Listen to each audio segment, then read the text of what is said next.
Un roi construisit autrefois une belle ville et au milieu de la ville, il ordonna la plantation d'un jardin rempli d'arbres majestueux, de rivières, de lacs, d'animaux qui erraient dans la nature et de bancs où les citoyens pouvaient s'asseoir et profiter du magnifique cadre de ce parc. Tout le monde aimait aller dans ce parc. Une fois par semaine, le roi se réunissait avec son peuple pour profiter de ce qu'il avait créé afin qu'ils puissent en profiter ensemble.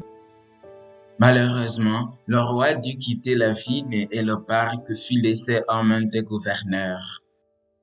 Au fil du temps, les gouverneurs ont négligé le parc et malheureusement n'ont pas taillé les arbres, n'ont pas enlevé les mauvais arbres, n'ont pas nourri les animaux et ce parc n'était plus aussi attrayant que le roi l'avait fait. Les gens ont également cessé d'aller dans ce parc. Quelque temps plus tard, un groupe de gouverneurs est arrivé au pouvoir qui a décidé de réparer le parc. Ils ont élagué les arbres, nettoyé les miroirs d'eau, balayé les sentiers, nourri les animaux. Et une fois de plus, le parc a commencé à prendre forme et à prendre la beauté qu'il avait autrefois. Pour éviter toute destruction future, les gouverneurs ont construit une clôture autour de ce parc. Et bien que les gens se soient à nouveau réunis dans l'amphithéâtre, personne n'était désormais autorisé à entrer dans le parc afin d'éviter la destruction. Tout à coup, le fils du roi apparut et il s'est rendu compte que les citoyens ne profitaient plus de ce beau jardin parce que les gouverneurs avaient mis en place des clôtures que les gens ne peuvent pas franchir. Alors, il a fait tomber les clôtures et a invité les gens à profiter à nouveau de ce jardin qui leur rappelait le roi qui l'avait construit. Lorsque le fils du roi est parti, les gouverneurs ont recommencé lentement à négliger le parc.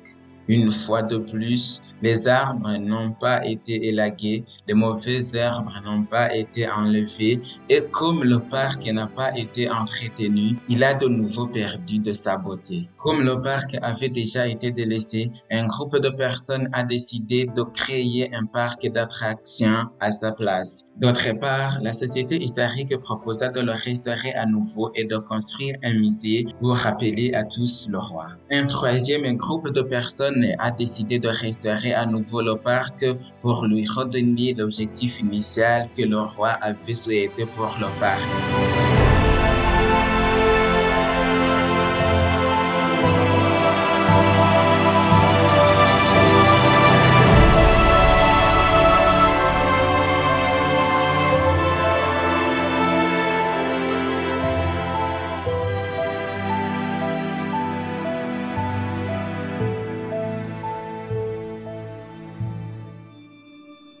Je tiens sincèrement à vous remercier pour votre participation à la série de vidéos jusqu'à maintenant. Nous avons parlé de tant de vérités intéressantes que Dieu nous a laissées dans sa parole qui nous invite à rester fidèles. Aujourd'hui, je veux parler d'une vérité qui a été oubliée et malheureusement souvent piétinée. Ouvrons la parole de Dieu dans Apocalypse 4, verset 11. Il est dit, qui est digne, notre Seigneur, notre Dieu, de recevoir la gloire et l'honneur et la puissance, car tu as créé toutes choses et c'est par ta volonté qu'elles existent et qu'elles ont été créées. Nous avons analysé la création. Comment Dieu a créé l'homme, l'a rendu parfait.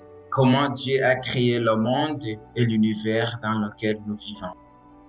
La parole de Dieu dit, tu as créé toutes choses. Tu es digne de recevoir gloire et honneur. Il n'y a qu'un seul être que nous pouvons et devons adorer. C'est le Dieu du ciel.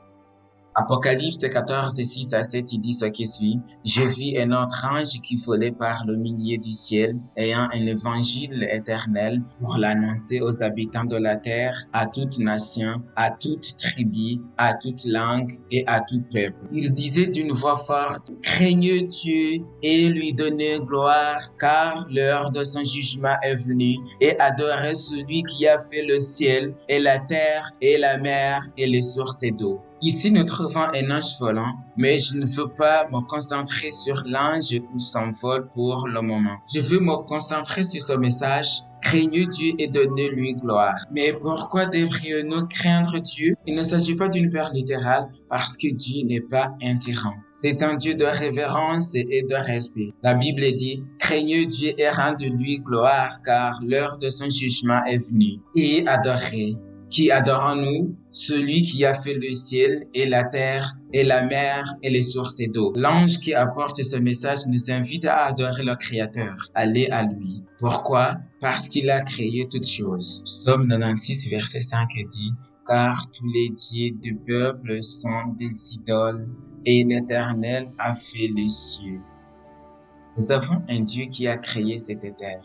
Et la question est, combien de temps a-t-il fallu à Dieu pour créer cette planète? Genèse 1, verset 31 et 2 verset 1 disent, Dieu vit tout ce qu'il avait fait et voici, cela était très bon. Ainsi, une nuit, un soir et une nuit, un matin, ce fut 6e jour. Ainsi furent achevés les cieux et la terre et toute leur armée. Le récit biblique nous dit que Dieu créait la terre en 6 jours. Il s'agissait de 6 jours littéraux parce qu'il parlait du soir et du matin du premier jour. Puis du soir et du matin du deuxième jour, etc. Et puis, le dernier verset du chapitre 1 de la Genèse et le premier verset du chapitre 2 de la Genèse indique que lorsque Dieu a créé ce monde, il était très bon. Puis, il ajoute que la terre a été créée en 6 jours. Dans Exode 31, verset 17, la partie principale dit, car en 6 jours l'Éternel a fait les cieux et la terre. N'oublions pas ce que nous avons dit dans Apocalypse 14. Adorez qui? Celui qui a fait les cieux et la terre. Genèse 2, verset 2 à 3 dit, Dieu acheva au 7e jour son œuvre qu'il avait faite, et il se reposa au 7e jour de toute son œuvre qu'il avait faite. Dieu bénit le 7e jour et le sanctifia parce qu'en ce jour, il se reposa de toute son œuvre qu'il avait créée en la faisant. Ici, nous avons un Dieu qui vient de créer la terre en 6 jours, mais il fait quelque chose de très intéressant. La Bible nous dit qu'il s'est reposé, non parce qu'il était fatigué, non parce qu'il ne voulait plus travailler. La Bible dit qu'il s'est reposé, l'a béni et sanctifié. Il a fait 3 choses. Quand a-t-il fait cela? Le 7e jour, il s'est reposé, l'a béni et l'a sanctifié. Pourquoi? Le verset nous dit qu'il se reposa le 7e jour de tout son travail qu'il avait fait. C'est très intéressant. Pensez-vous que Dieu avait besoin de se reposer?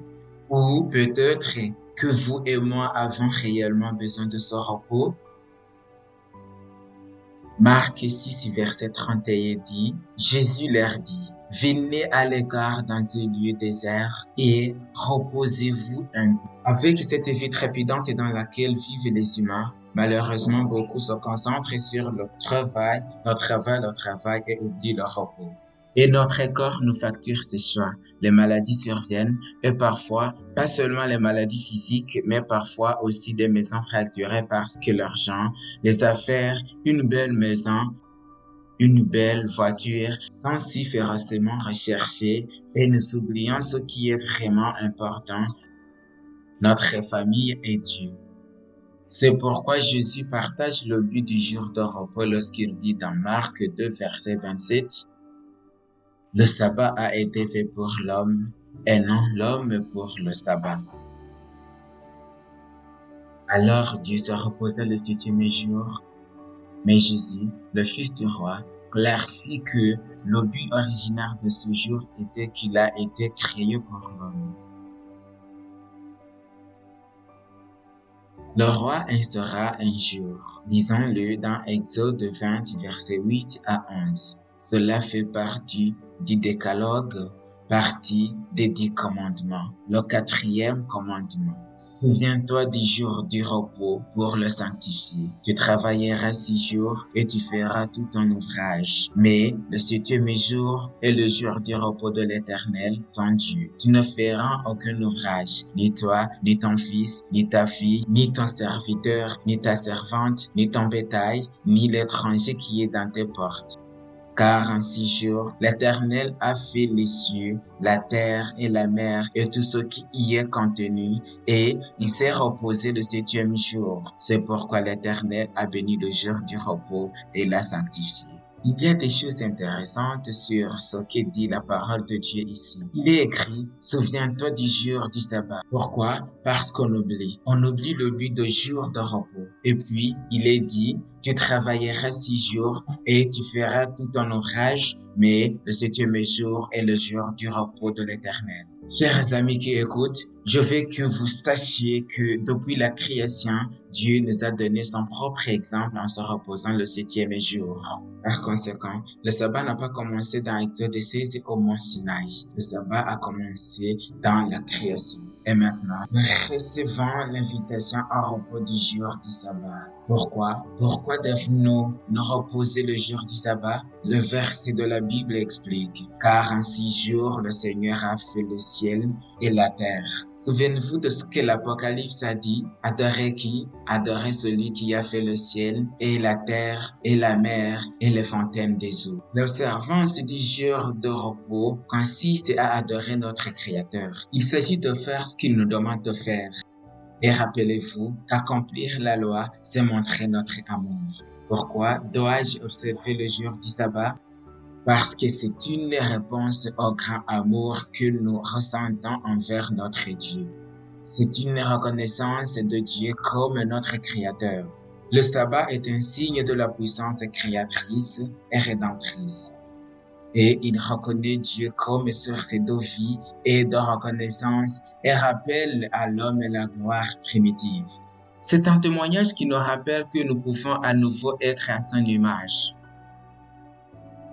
Nous constatons donc que Dieu lui-même nous a donné un exemple lorsqu'il s'est reposé le 7e jour. Et il a béni ce jour.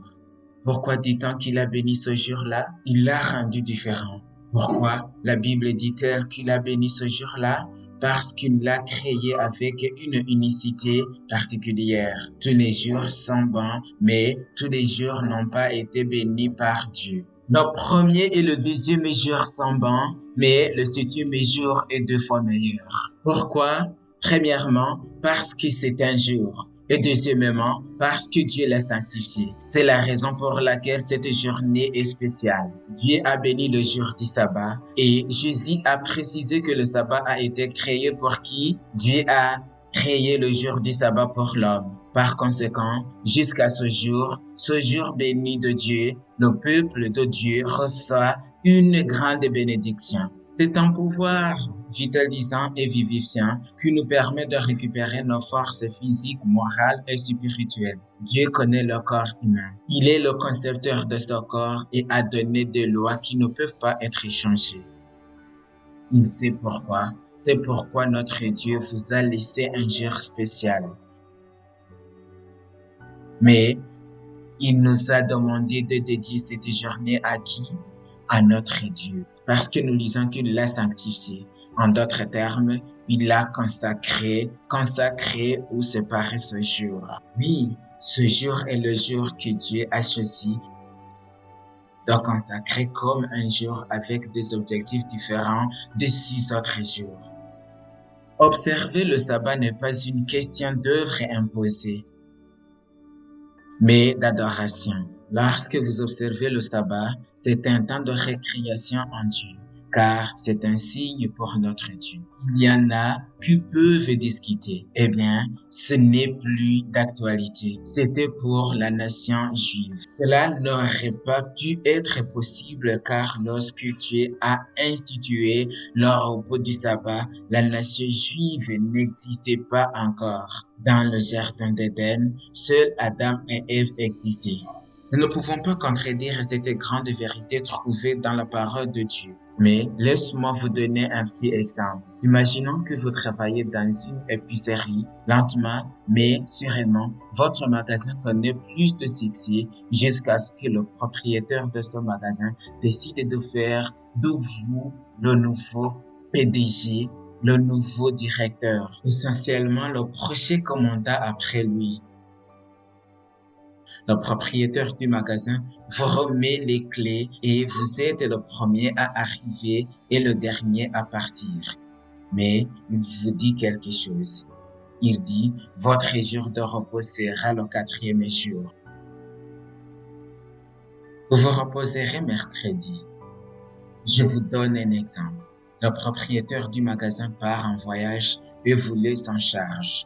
Vous êtes en charge des employés, des distributeurs, des paiements et avez le contrôle total de tout. Votre bilan est excellent et les ventes sont en hausse. Mais un jour tu dis, attends, pourquoi dois-je me reposer le mercredi? Je me reposerai le mardi. Ainsi, au lieu de vous reposer le mercredi, que le propriétaire du magasin avait assigné comme le jour de repos, vous décidez de vous reposer le mardi au lieu du mercredi parce que vous pensez que cela vous convient mieux. Tout à coup, c'est un mardi et le propriétaire du magasin revient. Il se rend compte que vous n'avez pas ouvert le magasin ce jour-là. À votre avis, que penserait le propriétaire de son magasin? Qui a raison dans cette situation?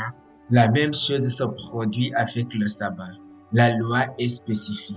Tu travailleras 6 jours et tu feras tout ton ouvrage, mais le 7e jour est le jour de l'Éternel. Tout comme dans la parabole que j'ai partagée au début, Jésus lui-même, lorsqu'il était sur cette terre, nous a enseigné comme le sabbat doit être observé. Mais malheureusement, il y a plusieurs groupes aujourd'hui. Certains veulent transformer le jour de repos en parc d'attractions, une journée commune. Certains veulent simplement en faire un mémorial et imposer des fardeaux pour que les gens l'observent simplement. Mais le Fils du roi est venu nous enseigner que le jour du sabbat est un jour où nous aimons être en présence de Dieu. C'est un jour où nous nous réjouissons, nous nous reposons et lui consacrons la journée. Notre cher Jésus lui-même est allé à la synagogue le jour du sabbat. Le jour de repos est un moment de temps qui nous est donné pour renouveler nos forces. Souvenez-vous de ce que je vous ai dit. Il ne s'agit pas d'imposer des fardeaux, mais d'une véritable adoration. C'est pourquoi Isaïe dit, « Heureux l'homme qui fait cela, et le Fils de l'homme qui y demeure ferme, gardant le sabbat pour ne point le profaner, et veillant sur sa main pour ne commettre aucun mal. » Il ne parle pas des Juifs, des Israélites. Non, c'est dit l'homme qui fait ça. Il y a une bénédiction spéciale lorsque nous observons le jour du Seigneur et aujourd'hui, vous avez reçu cette invitation.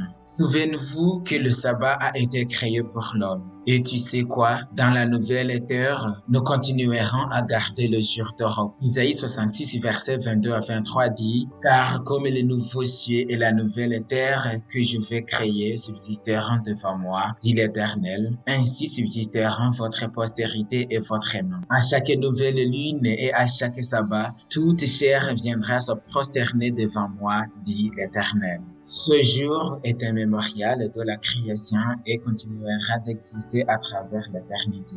Comme la loi est éternelle, nous continuerons à observer le jour de repos dans l'éternité. C'est pourquoi aujourd'hui vous êtes invités à revivre avec votre Créateur le jour de repos que Dieu a commandé, mis à part et béni. Souvenez-vous qu'il s'agit d'un cadeau que Dieu vous a fait afin que vous puissiez le lui dédier sans faire votre propre volonté, ni suivre vos propres pas, ne pas prononcer vos propres mots. Que le Seigneur vous bénisse et acceptons cette invitation. Allons au jardin du repos, le jour de repos. Gardons-le comme le roi des rois et seigneur des seigneurs nous le demande. Se reposer ce jour-là. Que le Seigneur vous bénisse.